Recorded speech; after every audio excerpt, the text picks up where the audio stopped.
Bayangkan sebuah kehidupan di mana Anda mampu mempengaruhi pikiran orang lain dengan cara yang mendalam, tanpa manipulasi, hanya dengan keberadaan Anda yang penuh makna.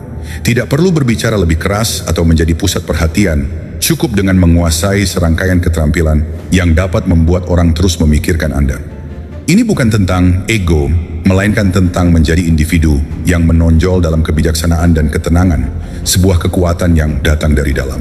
Dalam perjalananku mempelajari filsafat Stoik, saya menemukan bahwa perhatian dan kesan yang mendalam bukanlah tentang betapa kerasnya kita berusaha, melainkan seberapa baik kita mengendalikan diri dan merespon dunia.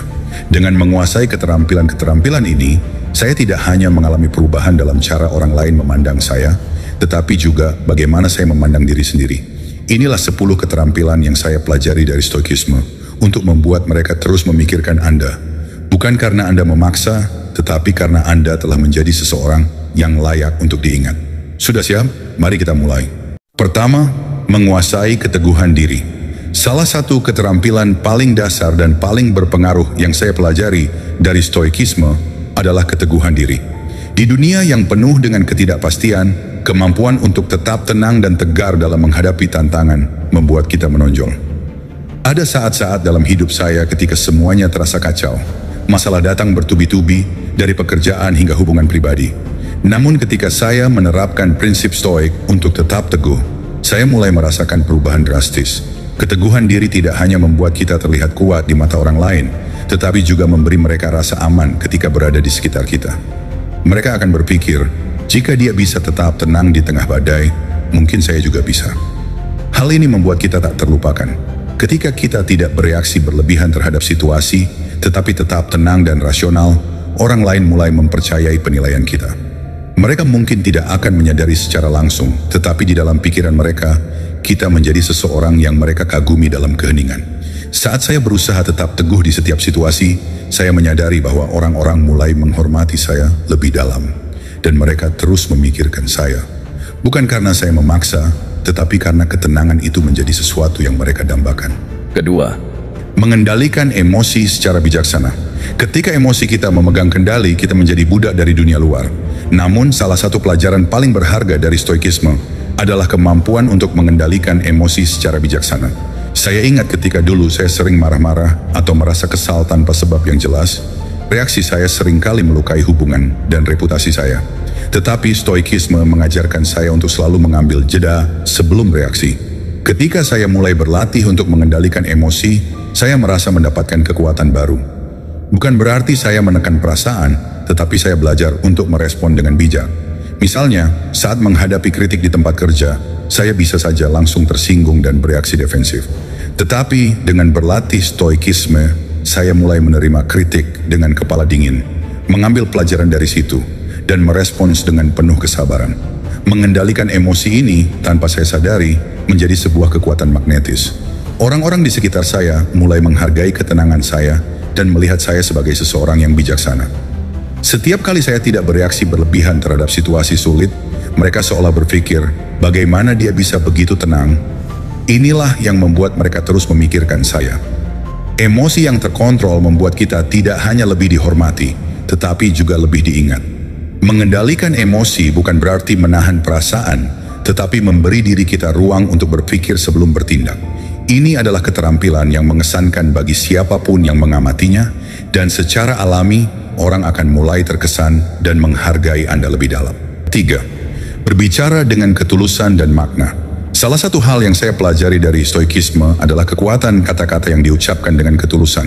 Sebelum saya memahami filosofi ini, saya sering berbicara tanpa berpikir, membuang kata-kata tanpa memikirkan dampaknya. Tetapi kemudian saya menyadari bahwa setiap kata memiliki bobot dan dapat mempengaruhi bagaimana orang memandang kita.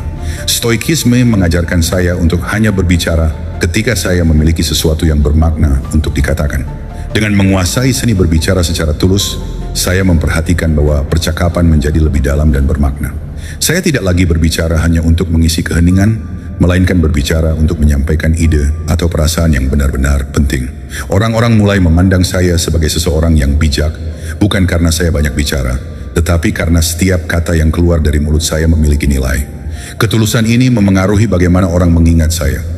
Mereka tahu bahwa setiap kali saya berbicara, ada sesuatu yang berharga yang bisa mereka ambil. Mereka mulai mempercayai saya lebih dalam dan menghormati opini saya. Ketika Anda berbicara dengan kejujuran dan makna, orang-orang akan terus memikirkan kata-kata Anda, bahkan setelah percakapan selesai. Itu adalah kekuatan yang membuat Anda tetap hidup dalam pikiran mereka. Dalam hidup saya, berbicara dengan ketulusan tidak hanya memperkuat hubungan saya dengan orang-orang di sekitar, tetapi juga membuat saya dihormati sebagai seseorang yang jujur dan autentik. Dan ini membuat saya terus diingat, bukan karena saya berusaha, tetapi karena saya memberikan sesuatu yang layak untuk diingat. Keempat, memberi tanpa mengharapkan balasan. Memberi adalah salah satu tindakan paling kuat yang dapat kita lakukan. Tetapi stoikisme mengajarkan kita untuk memberi tanpa mengharapkan apapun sebagai balasannya.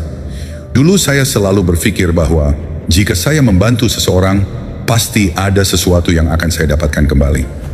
Tetapi saat saya memahami ajaran stoik, saya mulai menyadari bahwa tindakan memberi seharusnya bebas dari keinginan untuk menerima. Memberi adalah hadiah itu sendiri. Ketika saya mulai menerapkan prinsip ini, saya merasa ada perubahan signifikan dalam cara orang melihat saya. Saya membantu tanpa pamrih, dan ini meninggalkan kesan yang mendalam pada mereka. Saya ingat membantu seorang rekan kerja dengan proyek yang sangat sulit, dan ketika mereka berterima kasih, saya hanya tersenyum dan berkata bahwa saya senang bisa membantu. Tidak ada ekspektasi di sana, dan sikap ini membuat orang lain merasa nyaman di sekitar saya. Tanpa disadari, ketika kita memberi dengan tulus, kita menciptakan hubungan yang lebih mendalam. Orang-orang tidak hanya mengingat kita karena apa yang kita lakukan untuk mereka, tetapi karena sikap kita yang murah hati tanpa mengharapkan imbalan. Ini adalah cara untuk terus berada di benak mereka, bukan karena kita memaksakan diri, tetapi karena kita memberi dengan penuh hati. Saya telah melihat bagaimana tindakan memberi tanpa pamrih ini membuat orang lain lebih menghargai saya, dan mereka cenderung memikirkan saya lebih sering, terutama ketika mereka berada dalam situasi di mana mereka membutuhkan bantuan. Mereka ingat bahwa saya pernah membantu mereka tanpa meminta apapun, dan itulah yang membuat saya terus dikenang. Kelima, menjadi pendengar yang bijak. Di dunia yang bising dan penuh dengan ego, menjadi pendengar yang bijak adalah keterampilan yang luar biasa. Sebelum saya benar-benar menghayati stoikisme, saya sering mendapati diri saya terlalu sibuk dengan pikiran dan pandangan sendiri saat orang lain berbicara. Saya cenderung menunggu giliran saya untuk bicara, bukannya benar-benar mendengarkan. Namun stoikisme mengajarkan saya betapa pentingnya menjadi pendengar yang benar-benar hadir. Ketika saya mulai melatih diri untuk mendengarkan dengan hati yang terbuka, saya merasakan perubahan luar biasa dalam hubungan saya dengan orang-orang di sekitar. Mereka merasa lebih dihargai dan dipahami. Saya tidak hanya mendengarkan kata-kata mereka, tetapi juga mencoba memahami apa yang mereka rasakan dan alami. Mendengarkan bukan hanya tentang telinga, tetapi juga tentang hati yang terbuka dan pikiran yang tidak tergesa-gesa untuk bereaksi. Orang-orang mulai menghormati saya karena saya mampu mendengarkan tanpa menghakimi, tanpa memberikan saran yang tidak diminta, dan hanya hadir untuk mereka. Ini membuat mereka merasa nyaman di sekitar saya, dan tanpa sadar, mereka akan terus memikirkan saya setiap kali mereka merasa didengarkan. Keterampilan ini membuat saya menjadi sosok yang diandalkan dalam kehidupan banyak orang. Menjadi pendengar yang bijak bukan berarti Anda harus selalu memberikan jawaban atau solusi. Terkadang kehadiran yang tulus dan mendengarkan sepenuh hati sudah cukup untuk membuat orang merasa didukung. Ketika Anda menjadi pendengar yang baik, Anda menciptakan hubungan emosional yang lebih dalam, dan ini adalah sesuatu yang membuat orang lain terus mengingat Anda. Ketenangan dan kemampuan Anda untuk mendengarkan dengan penuh perhatian adalah sesuatu yang langka, dan itu membuat Anda tak terlupakan.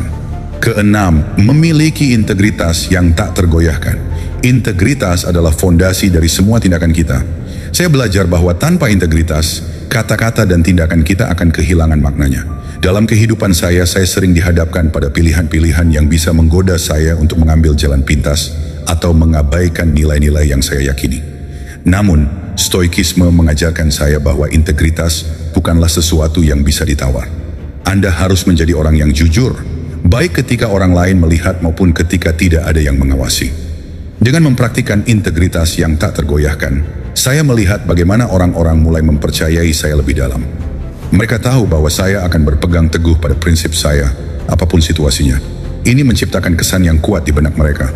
Mereka tahu bahwa saya adalah seseorang yang dapat diandalkan, dan ini membuat saya tetap berada dalam pikiran mereka bahkan saat saya tidak ada.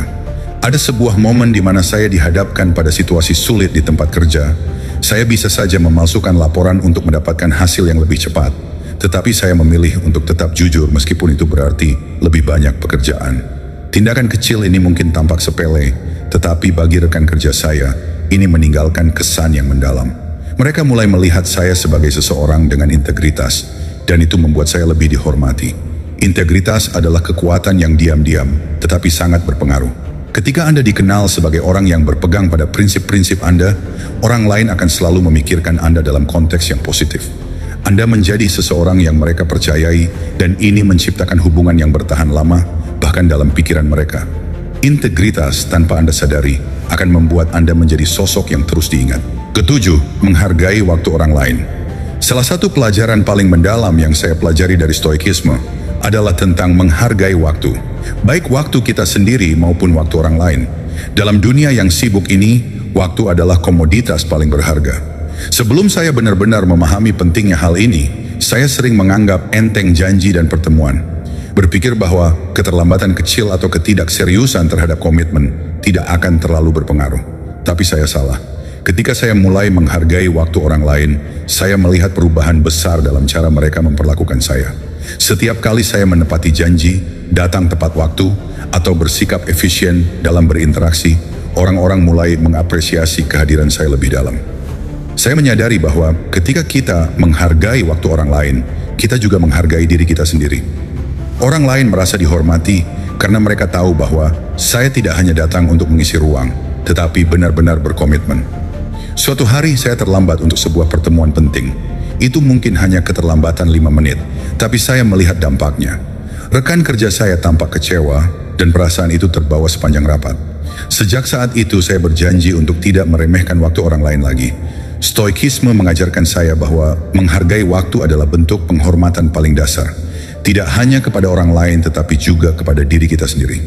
Sejak saya mulai menepati waktu dan menghargai komitmen, orang-orang mulai memperhatikan.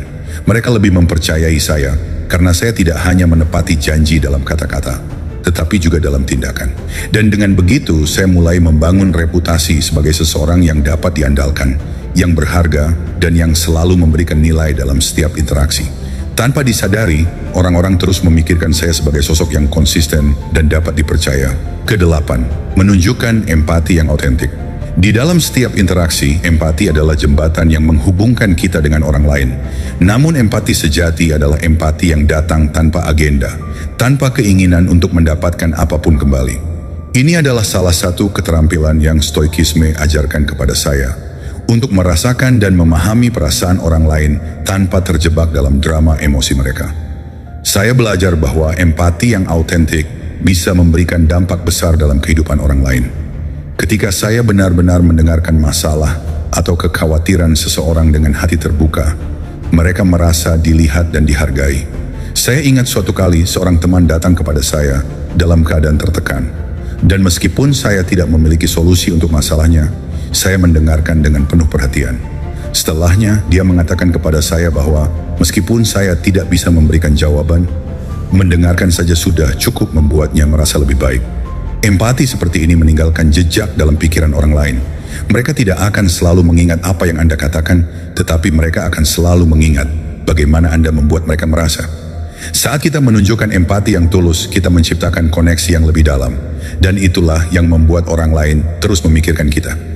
Bukan karena kita mencoba memaksa mereka untuk mengingat, tetapi karena kita telah menjadi bagian penting dari momen mereka. Di dunia yang sering kali keras dan penuh tekanan, menjadi seseorang yang bisa hadir dengan empati adalah hal yang langka dan sangat dihargai. Orang-orang akan mengingat Anda sebagai seseorang yang membuat mereka merasa dipahami dan didukung, dan inilah yang membuat mereka terus memikirkan Anda, bahkan lama setelah interaksi itu selesai. Kesembilan, memelihara ketekunan dalam tindakan. Ketekunan adalah salah satu ciri yang sangat dihargai dalam Stoikisme. Filosofi ini mengajarkan kita untuk terus maju, meskipun ada rintangan, untuk tetap berusaha mencapai tujuan tanpa mengeluh tentang kesulitan yang dihadapi. Ketika saya mulai mempraktikkan ketekunan dalam hidup saya melihat bagaimana hal ini tidak hanya memengaruhi keberhasilan pribadi, tetapi juga bagaimana orang lain memandang saya. Ada saat-saat dalam hidup saya ketika tampaknya semua pintu tertutup, ketika kegagalan terus datang bertubi-tubi. Namun alih-alih menyerah, saya memilih untuk terus melangkah maju dengan tekad yang kuat. Stoikisme mengajarkan bahwa kita tidak bisa selalu mengendalikan hasil, tetapi kita bisa mengendalikan usaha yang kita lakukan. Ketika orang lain melihat betapa gigihnya saya dalam menghadapi tantangan, mereka mulai mengagumi ketekunan itu. Sikap gigih ini tanpa disadari menjadi inspirasi bagi orang lain.